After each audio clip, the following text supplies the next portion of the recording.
Hi, y'all, and welcome to tonight's live stream. Did Lori Vallow Daybell's brother just seal her fate today at trial? Today, Adam Cox did one of the hardest things a person can do. He stood up in court, he took an oath, and he told the truth at great cost to himself and to his sister. Adam Cox took the stand in Lori Vallow Daybell's trial today in her murder conspiracy case. And what happened may be the push that puts this case over the edge, that just ended the case in the jury's minds. His testimony was a lot more than just powerful. It was direct. It was exactly on a point that the state needs to prove, and that is extremely difficult to prove, and that's motive. He had information about Lori's state of mind prior to the killing, about what was happening around and with her husband, Charles Vallow. So Adam gave us insight into what Lori knew and into what she would have been thinking and dealing with at the time. So it beat any exhibit, it beat any text message, any expert, because we saw directly in the motive. It was very powerful. In fact, it was a kind of moment in a trial when everything just shifts. But here's the thing. Did the prosecution push too far? Did they go a little bit beyond what they needed? Because if they did, that could wind up being a problem that could come back to bite everybody on appeal. So we're going to be talking about that. We're going to be taking a look tonight at Adam Cox's testimony. I was all prepared to tell you this was without question the most important testimony of the entire trial. I still will probably say that, but having just listened to Kay Woodcock, wow, that was incredible testimony. So what we'll do is cover that another night, because it happened so late, I can't prepare to have any clips or anything for you here tonight. So tonight, what we're going to be doing is going through Adam Cox's testimony, some key parts from it, not the entire thing. And we're going to be talking about what it did for the case against Lori Vallow Daybell and what it could mean for the jury as they decide the case. Lori, of course, is accused of murdering her husband, Charles Vallow. This was back in 2019. Within a matter of months, a number of people around her would mysteriously die or disappear and then be found dead. Her son and daughter, her son, 7-year-old JJ, and her daughter, 16-year-old Tylee, both disappeared just a couple of months after Charles Vallow was found dead. And their bodies were found about a year later, buried in the backyard of Lori's new husband. So also his wife, Chad Daybell's wife, mysteriously died. Lori Vallow Daybell has been convicted of murder for both JJ and Tylee, and for conspiracy to murder Tammy Daybell, Charles's wife. Her brother, Alex Cox, who is accused of helping her with this, also has been found dead. Now, we've got to distinguish between Adam and Alex. That's going to be real important for this. And I personally, when I see it, I see the A, and my mind just fills it in. So Alex is deceased. He is accused with Lori of having conspired to murder Charles Daybell. In fact, he confessed to shooting Charles Vallow. He confessed to that. But Alex is deceased, so he can't testify on Lori's behalf. Now, both Lori and Alex at the time, as well as Lori's daughter Tylee, said that the reason Alex shot Charles Vallow was self-defense, that Charles Vallow had a metal bat and was coming at him, and so he shot him in self-defense. Now, contrast that to Adam. Adam is the brother who testified today. Both Lori's brothers, Adam, Alex, Alex deceased. Adam was actually available and testified at trial. We'll talk about him just a little bit more in just a minute. So as we talk about it, I want to talk about what I think this did to not just move the case, but maybe even potentially end the case in the jurors' minds. I'm also going to be announcing our green chili chicken enchilada recipe contest. So if you don't know what that's all about, you will have to listen more to learn more about why we would be doing that tonight. And in fact, you'll hear a little testimony around that. So And let's get started with a little bit more about Adam. So Adam, the brother who's still alive, the one who testified today, was in town to visit Lori the day that her husband, Charles Vallow, was shot. Adam didn't even find out Charles had been shot for several days. Charles was worried that his wife, Lori, was in a mental health crisis, that she was diving into very concerning religious views that were way off the mainstream. And there were some bizarre views in those as well. Charles was convinced it might help if they got Lori's temple recommend revoked. That way she would stop going to temple so much. Maybe she would be less obsessed with religion. So Adam was there to help figure out how to help Charles help Lori. That's why Adam had come to town. Charles had paid for his flight to show up in town. They were going to work together to try to help Lori. Charles and Lori were separated. They were not yet divorced. But Lori, meanwhile, had become convinced that her husband Charles was possessed by an evil spirit, that he had become dark, and his body was actually occupied not by Charles, but by this evil spirit called Ned. And we heard about that from other witnesses today. We'll cover that also. In fact, I think I've got 2 more shows lined up. There's no trial tomorrow, but we're going to do a show anyway, and we'll have to do one over the weekend too, because I have 2 fantastic shows that I want to show you. One is the women who buried Lori, and then the other is going to be what the state has proved this week. Where is their case right now? What is their evidence against Lori? Well, I'll put both of those together. We'll go live a couple more times over the next few days. So special shout out to the first 5 in our chat tonight as we dive in. Marley Mum, Camilla Juliana, Autumn Piper, Tulak Ard, Regina Carter. Special shout out to all of you, and thanks to our mods tonight, Marlon and Mama Pinks. I appreciate it. All right, so let's take a look at the testimony from Adam Cox today, and then we'll talk about it.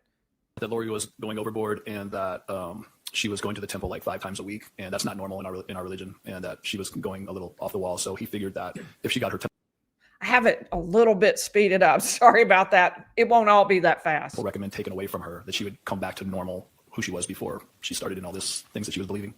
Did you talk with Charles about something that we'll term an intervention? Yes. What did you mean by an intervention?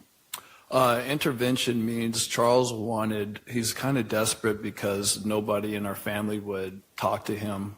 I'm sure that, Lori had told people in our family not to talk to him. So he thought that, having an intervention would be getting in front of her, recording her, giving it to the stake president, or having the stake president hear what she was talking about and hear the crazy things that she was saying. So the intervention was part of the way to try to get her to come back to the mainstream LDS beliefs. Yes. Did Charles ask you to help him with this intervention? Yes, he did. Did you guys have a specific plan, like on X date at X time, we're going to do this? No. Had you talked to Charles about potentially going to Lori's and recording her on your phone? Yes.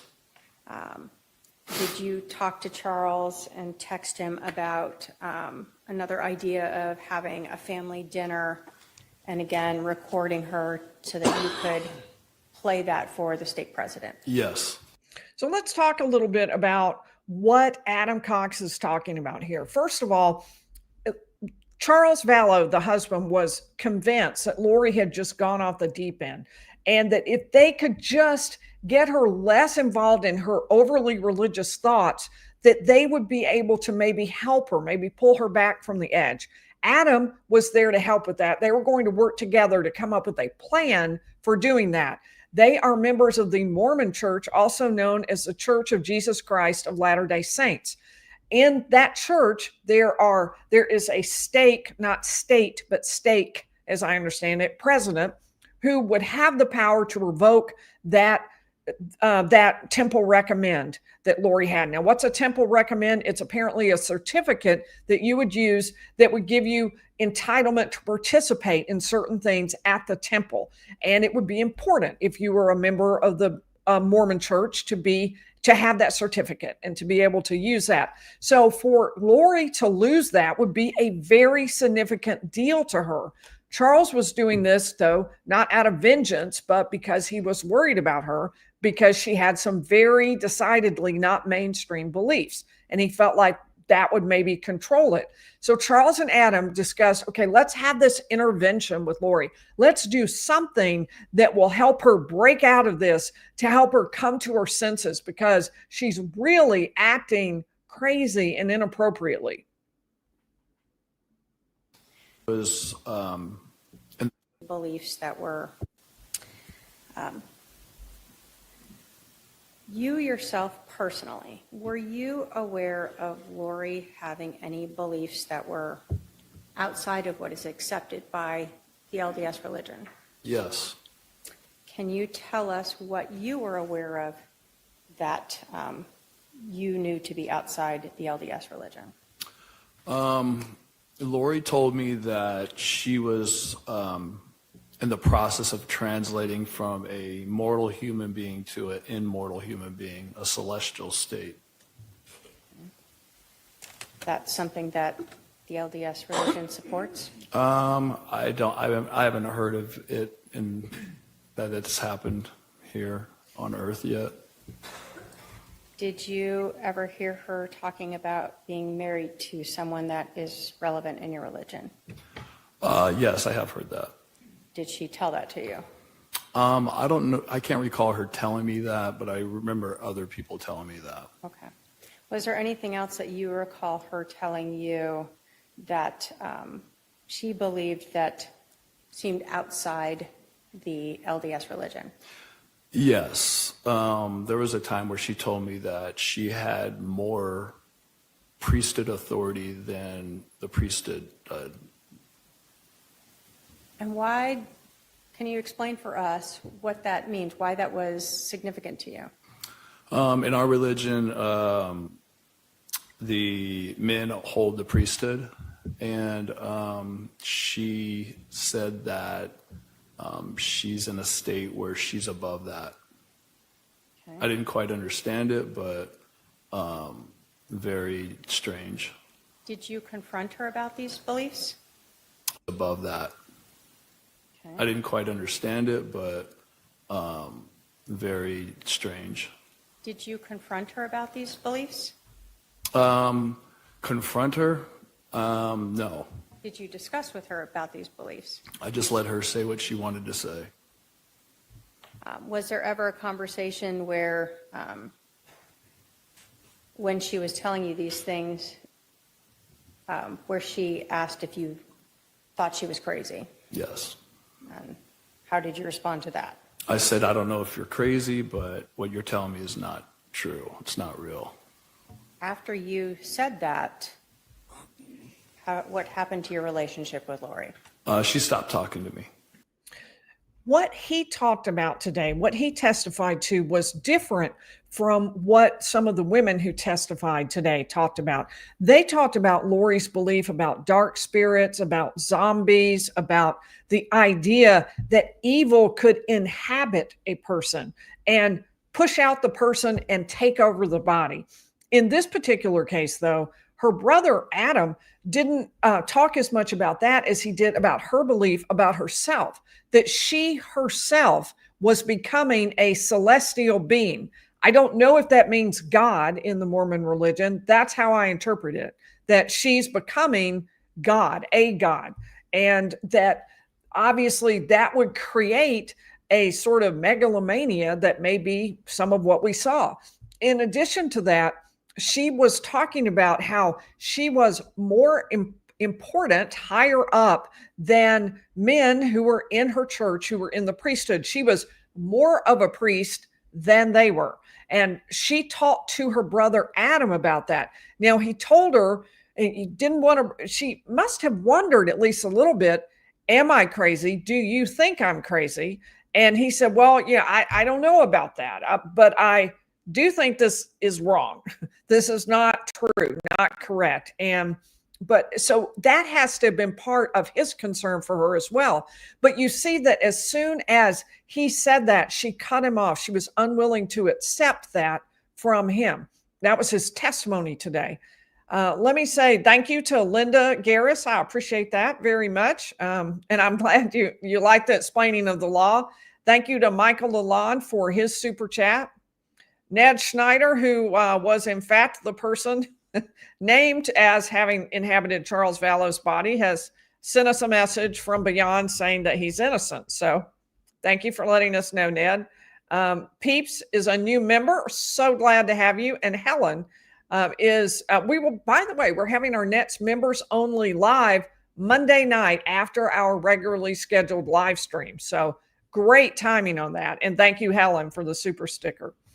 All right, so let's take a listen to some more about what Lori, because what Lori believed, as he's explained it so far, was already very different from what he says the mainstream church believes. But now you're going to hear even more. Were you ever aware of Lori believing that people could be dark or possessed by evil spirits? I later have learned that, yes. Did you ever try to tell your family about the beliefs that Lori had expressed to you? Yes. What was your family's reaction? One of the reaction was, she's in a delusion, let her do whatever she's doing and she'll come out of it at some point. How did this impact your relationship with your family when you're bringing up these concerns about Lori? They basically cut me off. So remember that Charles Vallow, he had just come to town from Texas. He was going to be moving and looking for a place to live near Lori. Lori had been with him in Texas. Well, she'd been in Hawaii, then with him in Texas, and now had moved to Arizona. So Charles was moving back there as well. In addition, Adam was there that day, and they were going to meet together. At the time he was arriving, Adam was supposed to be staying with Alex. But when he got to town, when he got in at the airport, he texted his brother, "I'm here, Alex, ready to come stay at your house tonight." And Alex, bizarrely, never texted him back. And he said he felt like something was just off. And then that next morning, and he still had not yet met with Charles. Charles was going to Lori's house. He was going to pick up JJ, the 7-year-old, and take JJ to school. When he was texting Adam in real time, and he texted him to say, Alex is here at Lori's house this early in the morning at 7:30 in the morning. And Adam said that just seemed wrong to him. It didn't make a lot of sense. So what did you respond back? Did you say, really, I wonder why he never called me back? Yes. And then. So in other words, when you found out that Alex was there that in the morning at 7:30, did you say, well, what's he doing there? I'm supposed to be staying with him. Why did he never text me back? We see that you wrote at 7:36 and 28 seconds, they are planning something. Why did you write that? Because Alex not answering his phone the whole day and me calling him and texting him, not knowing where he's at. Nobody in my family said they heard from him or knew where he was. All that is very suspicious to me. And then Alex being at Lori's house that morning felt like something was really off. So when you told Charles they're planning something, Charles responded back, absolutely. Did you then let him know that you were supposed to spend the night at Alex's house? She probably blocked that. Yes. Did Charles respond to you, what you do is up to you? Yes. So were you kind of upset at your brother for telling you you could stay with him and then ghosting you, ignoring you? Yes. Were you upset at him for being at Lori's house when Charles was going there just to pick up JJ? Yeah. I just want to say, this is really leading. This is very, very leading questioning from the prosecutor. Yes. That's going to matter in a minute. Did you then text him, I'm going to put the pressure on to have him come get me right now, see what he says? Yes. Did you in fact text your brother? Yes. Did he respond back? No. So now Lori's cross begins. Lori is now bizarrely cross-examining her own brother on the stand. It's just a really bizarre circumstance, but Lori has insisted on representing herself in this trial. So while she has some advisory counsel or an advisory counsel, she nonetheless is actually doing all the questioning, and she is the lawyer representing herself, the person representing herself. She's acting in the place of a lawyer instead of having a lawyer. So now she is going to cross-examine her own brother. And she appeared to want to prove that he didn't know her all that well because he hadn't seen her in years and years. But she went into inordinate detail, as we talked about on the very first night after she began actually participating in the trial, that she just talked about all the stuff that really isn't relevant. But most importantly for us tonight, we learned about the green chili chicken enchiladas, and I will tell about our contest for best recipe next. Did you see me at Colby's wedding in January 2018? No, I was not there. You didn't come to Colby's wedding. No, I did not. Like, So did you see me sometime that year at my house Possibly. where Colby got married? That house. I did see you at that house. Yes. At least one time. Yes. So possibly in 2018. Yes. And when was the last time we had any communications? The last time I remember our communications was you and I were speaking in the kitchen when the family was over. Okay, so you think that was that time in 2018? I think so. Okay. And were we eating my green chili chicken enchiladas? Do not remember that. You do not remember that? Nope. Is that what I made every time we had a family get together, which was like 10 times a year? I don't remember that. which apparently is a huge shock to Lori, that he does not recall her green chili chicken enchiladas. That just, I mean, that was an important detail. Surely he would remember the green chili chicken enchiladas, right? And shockingly, he did not remember that. And she's like, I took it every time our family got together for 10 years. So for all those years, she's thinking, everybody notices my green chili chicken enchiladas. They really want them. They're happy that I bring them in. He has the audacity not even to remember them. But if you have a memorable green chili chicken enchilada recipe, I think we ought to find the very best one. So we may not be able to have Lori's recipe, but you may have a great recipe for exactly that. So send your recipes to my email. It's harvardlawyerlee@gmail.com. I also need a volunteer who can prepare and taste test these recipes. I do not cook. I am not the person. For me, microwaving is a serious, complex challenge. That is something that is heavy cooking for me. If I top something with cheese, I have made a full recipe. So I'm not the one. But if somebody wants to taste them and compare them, I would love that. You can be on the show and tell us what you thought. So please send me your green chili chicken enchiladas recipe, and we will see who has the very best one. All right, so Lori, through a massive amount of cross that took forever, managed to get on the table, finally, the table, that it had been 7 or 8 years since she had spoken to her brother. And it hadn't always been that way. How often would we communicate before that? Before what? Before 2018? Probably on a regular basis. Once a month, twice a month, 3 times a month. So, Mr. Cox, did you see or hear or personally witness me conspire with my brother Alex Cox to murder my husband Charles Vallow?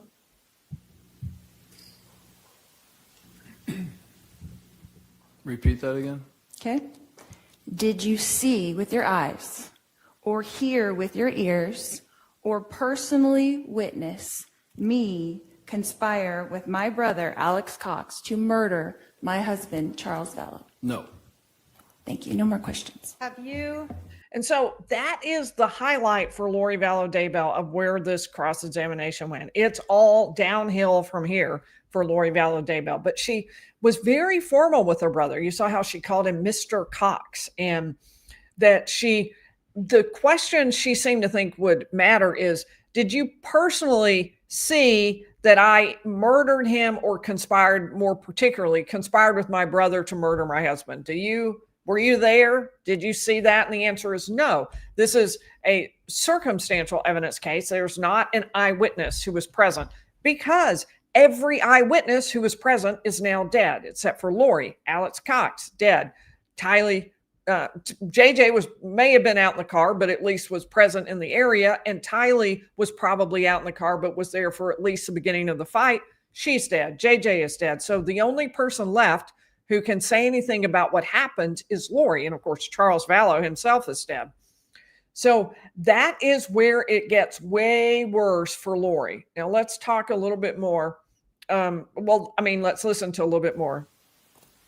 talked to your sister since Charles was shot and killed? No.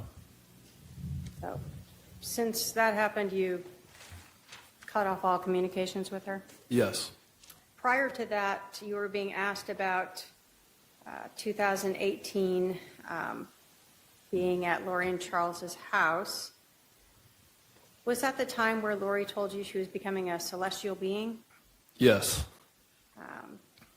And the time where she was telling you other ideas that were not in line with the LDS faith? Yes. After you had heard those statements by your sister, you told us that she had asked you if you thought she was crazy, right? Yes. And you had responded back how? I don't know if you're crazy, but what you're telling me is not true. After you told her that her beliefs were not true, did that sort of end your talking with her? Yes. You were asked if you... And they then moved into more about that situation where Adam was showing up into town and thinking he was going to stay with his brother Alex. And then Alex ghosted him. He ended up staying with his parents, who also lived locally, instead. You personally saw, heard your sister Lori conspire to kill Charles. Were you there that morning? No. Were you the person who was supposed to, though, be with Alex on the 10th into the morning of the 11th? You spent the night with him? If I would have spent the night with him, yes. So that stood out to you because you had made plans with your brother, right? Yes. And instead, you learned he was at Lori's house. Yes. You told us that you thought it was odd that your brother would be over at your sister's house at 7:30 in the morning. Yes. Now, Lori had more trouble today with getting, having things that she asked or said objected to. And she also, you'll hear this next segment and then we'll talk about it. And you were aware that your brother had guns. Yes.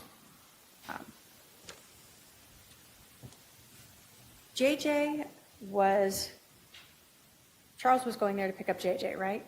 Yes. And so did it seem odd to you that your brother would bring a gun that was loaded with extra magazines that was not safe to your sister's house where JJ was? Objection, out of scope. This is not just Goes to the a conspiracy. redirect. This is not just a redirect. Hey, I didn't ask for argument. Okay. The objection's overruled.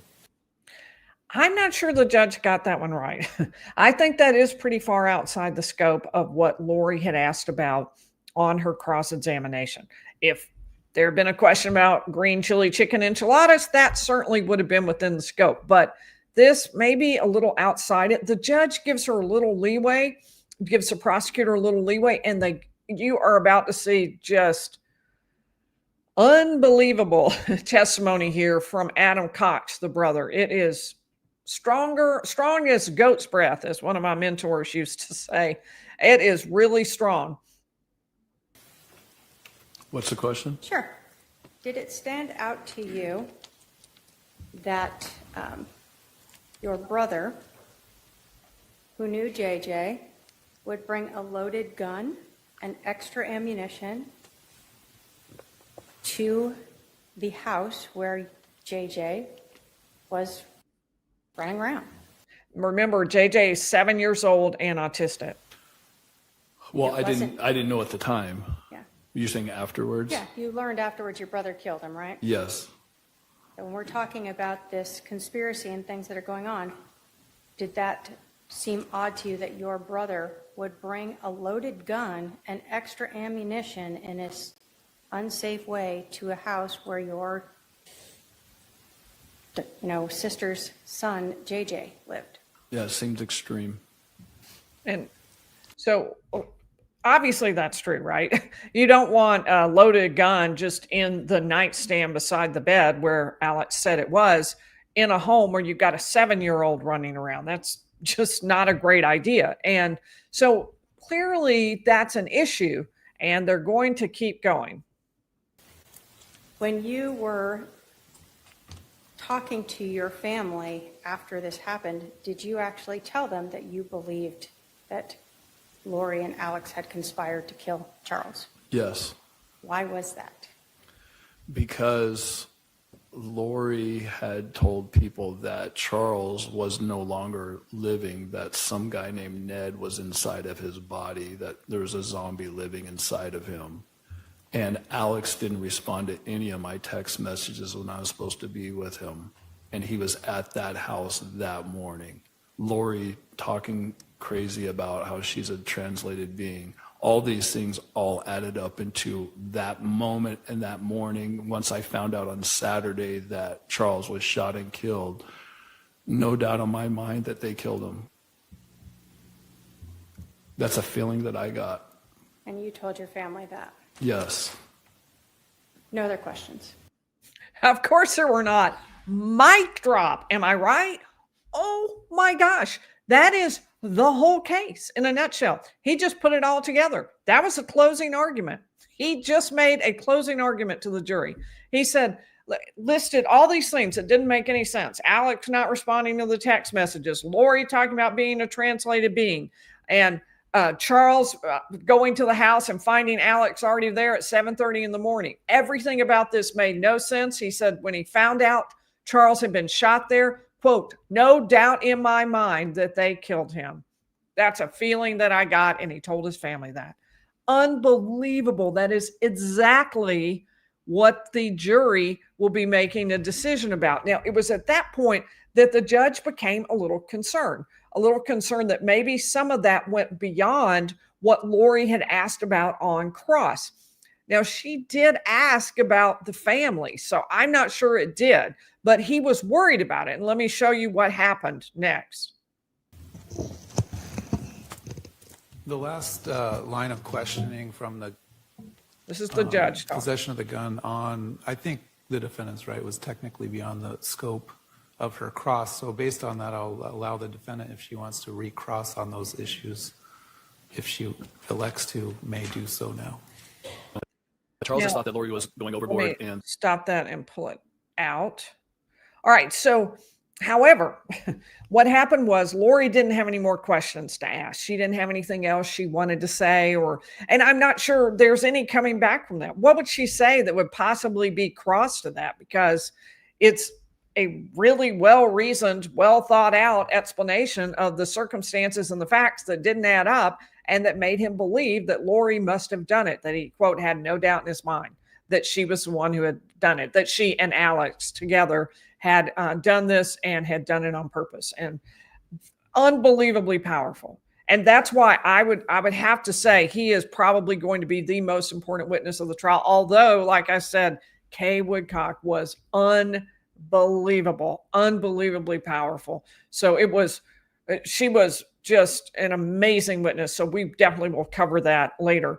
But as you can see from what Adam Cox said, he got in everything that the prosecution would want. He got in all of those details. He put them together. He packaged them. The judge was a little worried. Did I go too far? Did I let the prosecutor take him too far afield from what had been asked on the cross-examination by Lori Vallow Daybell? And I think in this case, he's probably fine for purposes of appeal, but that's what he's worried about. Are people going to look back at this and say, yeah, wow, that went way too far? And he was concerned about that. So he was trying to make that right for Lori Vallow Daybell. I don't think he would have done that in another circumstance, but because she's representing herself, I think he's kind of leaned over backwards to protect her and to give her every opportunity to be treated fairly in court. So I think that's kind of why he said that and why that happened there at the end. It probably, when she gets an appellate team, it probably will be one of the things that they talk about on appeal, is whether or not that should have been allowed into evidence, whether or not that was too far. It was a statement, after all, about what he believed about who committed the crime, which is usually you ask the jury to make that decision. You don't want a given witness to have a belief about it based on circumstantial evidence. You want the jury to have that belief. And so it's a little bit different from that. So what I'm going to do at this point is take a few questions. If you would put your question marks at the beginning, that'll help me spot them in the chat. Gringa says, at this point, mustn't the jury be wondering why she was deemed fit to stand trial? Not just fit to stand trial, but fit to represent herself. That is indeed something they have to be wondering about. And I think everyone's wondering about that. Why exactly is she able to do this? Because it doesn't make a lot of sense. Although I will say this, I think for someone who has no law school ever and who has not had any experience doing this, I think she's done okay. I don't think she's done that badly. She hasn't seemed unhinged. She hasn't seemed out of control or unable to reason through the process. In fact, just the opposite. She often makes mistakes, but I think that's what they are, is just mistakes, not an inability to figure out what she should do or why. So, but yes, I think they're probably wondering that, Gringa. Jackie P, I'll put Gringas up. Thank you. And then Jackie P gifted 5 Lawyer League memberships. Thank you. People will love that come Monday. Be sure to turn on your ability to receive the membership. It's random. YouTube gives that out. So be sure to turn that on and it will help you. Maybe YouTube will randomly give you the prize. If not, you can always join by going to the join button down by the name of the channel just below this video. If you're on your iPhone, you have to either go in through the browser or you have to go to your computer and do it. You can't use the app and join. For some reason, the button just isn't there. And I'm going to say this wrong for sure. Elgith, I hope I said that right. Thank you for the super sticker. I appreciate that very much. All right, let's take a look at some of the, this is such a good question. I know I'm probably doing this out of order, but Marissa asked me, why do you think there were so few jury questions, right? It was so different in the Delphi murders trial that we covered. There would be, at the end of every witness, I mean, witnesses who said almost nothing, there'd be a sheaf of questions. They'd be stacking them up, all these little sheets of paper, like, okay, we have 12 questions for you. I mean, they were really into the questions. And there are just almost no questions, even for people where I would just assume the jury's going to want to know a lot more. I don't know. I think it's got to be just the particular jury. I mean, arguably, there might be fewer questions because more has been explained, but I think there would still be plenty of questions. I really think it's just a matter of who the jury is. I think, too, the fact that the jury was sequestered in Delphi sort of created this camaraderie among them. So it was a little safer to ask a question because it was just you were among friends. So if you had a question, it didn't seem embarrassing. That's just a theory. All right. Cynthia, do you think the jurors caught the fact that the last time Kay saw JJ was in 2019 and wonders why? I just wouldn't be at all surprised that one of the things Kay said was something to the effect of Charles was worried about JJ's safety. And I thought, wow, he was so right to be worried. I don't know what the jury is going to think about that. Are they going to think Tylee and JJ, where are they? Or are they going to think, well, they're younger, maybe they're not here at trial? I don't know. Very good question. I don't know what they'll be told either. What kind of green chili? It's green chili chicken enchiladas. So chicken enchiladas using green chilies. That's what I think. So we don't forget, be sure to email me your green chili chicken enchilada recipe, and we're going to find some volunteer who will make these and come on and tell us what do they think is the very best recipe, so we can all go out and make green chili chicken enchiladas. Except for me, I'll just have to purchase mine because I don't cook. I can't cook. All right. So can the jury ask where is Tylee and JJ? I don't think so, because it's not within the scope of what's being talked about. So I don't think that they will be allowed to ask things outside what that particular witness is already testifying about. So I don't think the judge will let them go any further than he's already decided they will be told. Lori, what do her parents think? Initially, Lori's mother and sister did some kind of televised interview for her back when the children were missing, but their bodies had not yet been discovered. And they went on one of these programs, I can't remember which one, and said, Lori's great and she cares about her kids and we're sure they're fine, something to that effect. And then, of course, when the bodies were found, we heard that devastating call between Summer Shiflett, the sister of Lori, and Lori, in which Summer's like, how could you do this? I would have taken the kids. You didn't have to kill them. And it was one of the most devastating calls I've ever heard. Right on up there with the Colby and Lori call. Also very devastating. All right. So I'm going backwards because I started where in fact, I'm going to go all the way up to where we started with the questions. Okay. There's Mama Pink saying, it's time for questions. So I'm moving down from that. And here we are. Carol Sue. Will the prosecution put Lori on the stand or will she do a narrative? The prosecution can't put Lori on the stand. If she chooses to take the stand in her own defense, and we don't know whether she will, but it appears like she might not, based on the questions she asked the jury during jury deliberation. During jury voir dire, I can't speak. So when Lori was asking them questions, she said things like, well, if I didn't testify, would you hold that against me?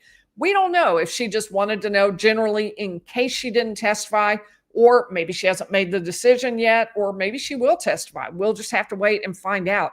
But she'll make that decision at the time of her defense. What the judge has already said is she's not going to be allowed to just get on the stand and give a narrative. Instead, she's going to have to write out the exact questions she wants to answer. She's going to have to give that to someone else who will ask her those questions. So they will read the question. She will give an answer to that question. They will go to the next question. Of course, there will be cross-examination too by the prosecutor, but it will not be a narrative like we have seen in some other cases. It'll be a question answer format, and she'll be limited to answering just the question presented, not other things. So if she gets off on a tangent, the judge can stop her and say, no, that's no longer responsive. Next question. All right. And Ashley asked me, could Lori have a motion for mistrial after that last statement? Oh, interesting. I have to think about that. Really interesting question, Ashley. Thanks for asking that. I will think about it. Thank you, Lindsay, for that comment. Okay, Lori, I already answered that. I don't know for sure what her parents think now. They have not spoken out that I'm aware of. All right, Cynthia, do you think okay. See, that's what I get for going backwards. This is teaching me a lesson. Jenny says R, which suggests to me she's thinking pirates tonight, or maybe it got sent before the entire message went.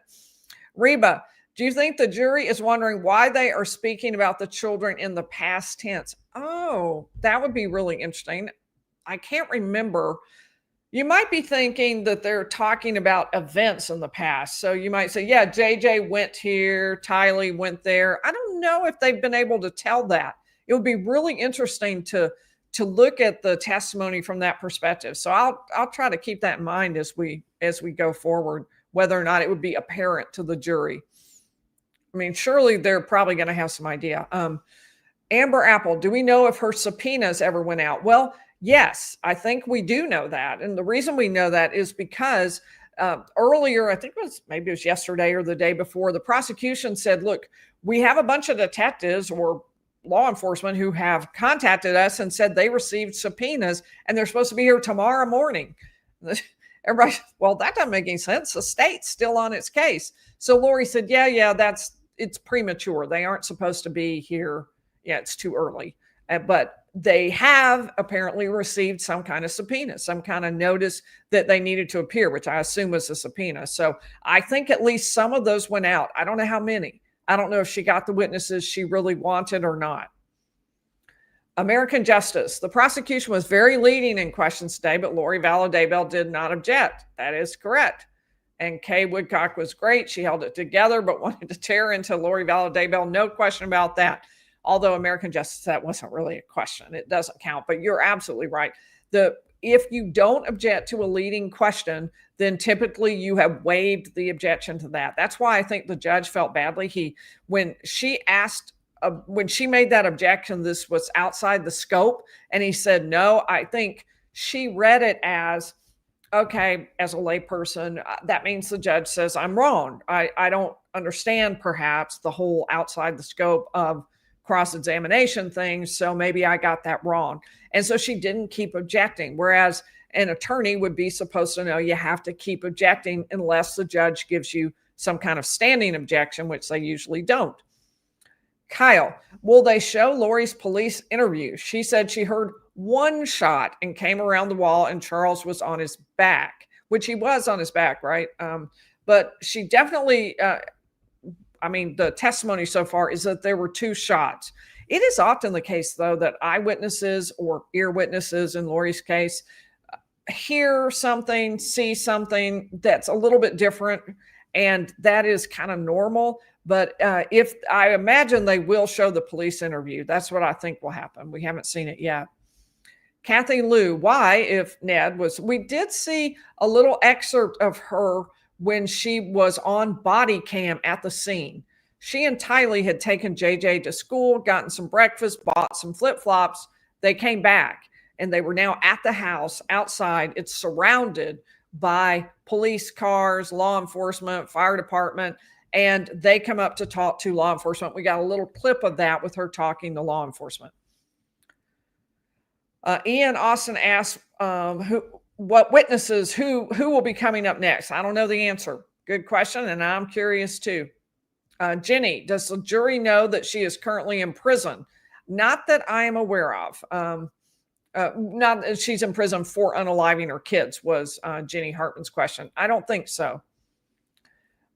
American Justice, have you ever heard of a jury being able to have their phones in the jury box? And I don't think it would be a surprise that they could have their phone with them so they didn't have to leave it in another room, but it should be turned off and they certainly shouldn't be consulting it.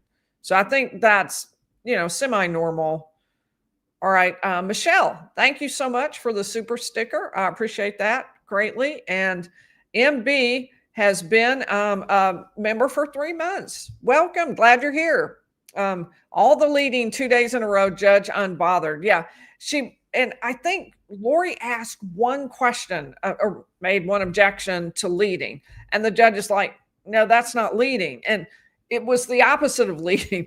Rather than leading, she had said, okay, just tell me yes or no to this, and I'm not going to take you any further, because the prosecutor was trying to avoid putting in hearsay by accident. So she's like, just tell me yes or no this. And Lori felt like that was leading. And the judge is like, that's not leading. Leading is where you suggest to them what they should say. You take them step by step through what you want them to say, as opposed to what they would answer to the various questions you would put on direct. And I think that chilled her. I think from then on, she hasn't made objections, and she probably needs to bone up on that over the weekend. And Nani Ann is a YouTube member. Fantastic. Welcome. We are glad to have you. We are writing a true crime novel. as a community in our members group. And so we are going to be doing chapter 2 on Monday, right after our live stream. So I am so glad you're going to be on board with us. All right, let's see. Chartlet asked, do you think it's ethical for the prosecution to use a lot of hearsay and leading questions, knowing that Lori won't object because she's clueless? And would this be a problem on appeal? I'm going to speak real generally to that, Tartlet. I think the issue is this. I think prosecutors, judges have to be way more careful when they have a pro se defendant. And I say that based on clerking for an appellate court, because I can tell you they were very careful when they looked over a case with a pro se defendant. Now, technically, they shouldn't be any more cautious about that. The rights are no different than if the person had an attorney. But I think they just naturally think we need to be careful. We need to make sure that this person is receiving due process and that they're being protected in our court system. So in general, I think prosecutors and judges have to lean over backwards to protect the rights of the defendant so that they don't get bulldozed, because the appellate courts will be especially harsh on that. So that's what I'll say so far. Ashley, can or could Lori have a motion for mistrial based on the last statement for her brother? Good question, and I don't know the answer. I'm going to think about it, though. Will the judge grant it? No, I don't think so. But could she have a motion? Should she at least make the motion? I'm sure in fact, she probably will on Monday Monday. Jenny, do you think the jurors will wonder why Kaycott said the last time I saw JJ? Yes, if that's one of the things she said, I do think they will wonder about that. Scooter, will Lori be able to appeal based on leading questions from the prosecution? Not unless she objects to them. So I think she's going to have to start objecting more. Lisa, why did no neighbors call the police when 2 shots were fired? I don't know. Good question. Did they maybe not hear it? Nobody was home, even though it was 7:30 in the morning. Interesting. Maybe they just didn't hear it, or maybe they thought it was the backfire of a car. Sarah Smith is offering to be the tester of the enchiladas. You have to also volunteer to make them, though, Sarah. You have to do both because it's not going to be me. That's absolutely hopeless. They will all taste exactly the same. Jill B., do you think they will bring in the video of Charles when he is talking about his concerns about Lori? I don't. I think that they will say that's hearsay, but I could be wrong. There, maybe parts of it will come in under some exception, but my guess is no. And you're talking, I assume, about the law enforcement video. Crystal Johnson, do you think the jury will get to see the crazy Lori we all know? I don't. I don't think so, but we'll see. She did ask some questions today about religion, and I thought she made a really good point, actually. She made a good point by saying, the judge said, this is way outside. And she said, well, they brought up religion, and they said I was outside the mainstream. What I'm trying to do is prove I'm within the mainstream. This is what Mormons believe. And for them to claim that I'm way out in left field is unfair. Rosie is trying to convince her boyfriend that they can be the enchilada demonstrators. And the neighbor from Chile once made them enchiladas. Okay, well, she can be the expert tester, but she's also going to have to be the expert maker, unless you and your boyfriend can. But we are all for it. If you will be our preparer / taste tester, we are all for it, Rosie. We are in favor of you doing that. Everybody's going to have to write me about this. We're going to have to see what we can do with our recipe. Why was Kay Woodcock allowed in the courtroom when she was on the state's witness list? There was discussion about that in advance, and I don't know exactly how they decided who would be present. If she was present all the way through, there may have been a decision made that there was no objection to that because of the fact that she was family. There may be a special allowance for somebody who's family. All right, well, we will be live again tomorrow night at 7 p.m. Eastern. I have 2 shows I'm super excited about. One is going to be the women who buried Lori Vallow Daybell, and we're going to go through their testimony. It's going to be 3 different women we've heard from. The other video I'm going to do live sometime this weekend is I'm also going to be going through what is the state proven? What are the big major points we have seen from the state this week? So I will look forward to that, and I will see you all tomorrow night, 7 p.m. Eastern.